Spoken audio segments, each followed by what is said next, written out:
Hey everyone.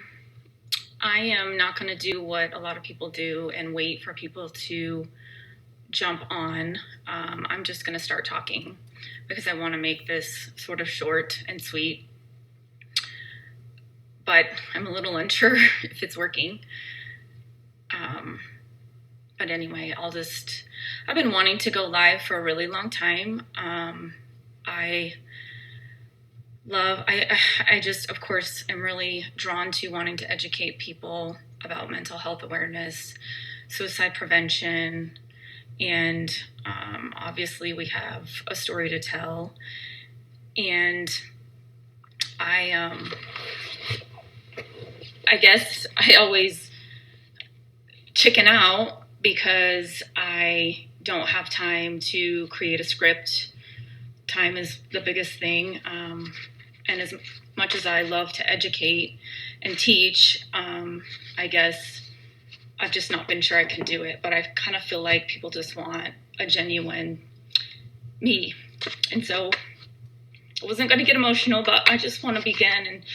And I just, let's see.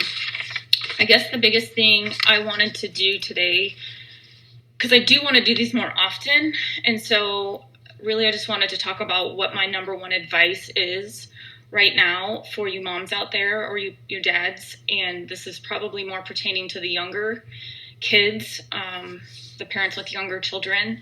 But I will tell you that I really think that it's important to let your kids fail.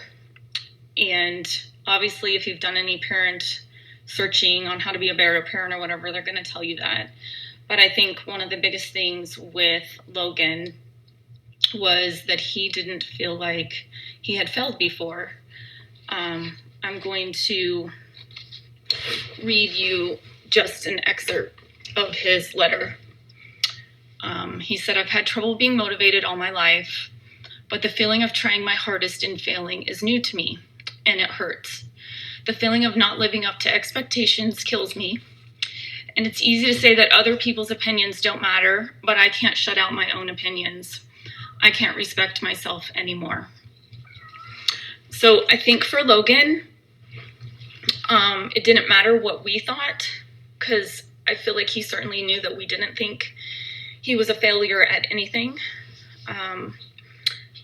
But it's obvious that he says he had never really experienced failure before. And we all know he had experienced little failures here and there, but obviously nothing that bothered him. And so, yes, he wasn't always, he was good at so many things, but he wasn't always the best at, let's say, he wasn't always the best on his soccer team, but that was okay for him. And so I know it's going to look different for every kid, because, I mean, anyone that knows me knows that I'm not that kind of mom where I'm always scooping my kids up and saving them. If there's an issue with the soccer coach, I try to make them talk to the coach. And certainly I get involved sometimes, but I really try hard not to. And I think, are you that parent? Are you that parent that is scooping your kid up on the playground because there's a bully there? Sometimes I just think we have gotten so bad in our society at protecting our kids and wanting to save them from every little thing.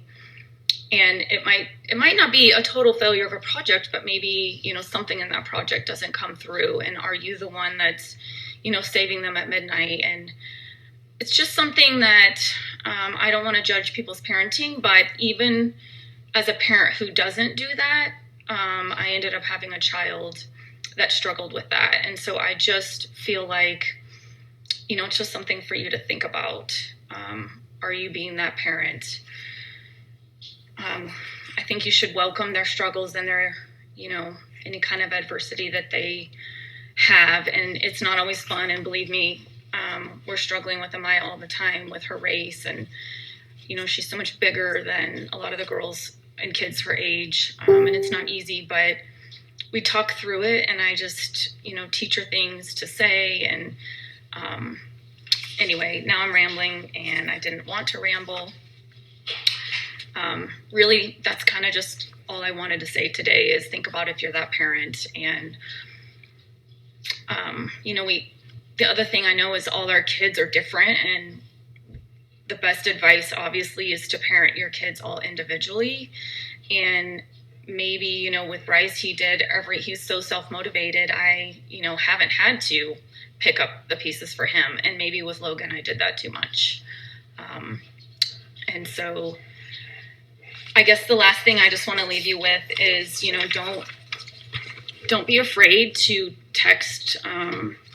If you don't want to call the suicide hotline, if you're thinking that you're struggling even now watching this, you don't have to be suicidal. You can just be really frustrated with some things and just having a lot of down thoughts. And I want to remind everyone, hopefully I wrote this right and you can see it right, but you can also text and talk to anyone, and you don't have to be on the edge of taking your life.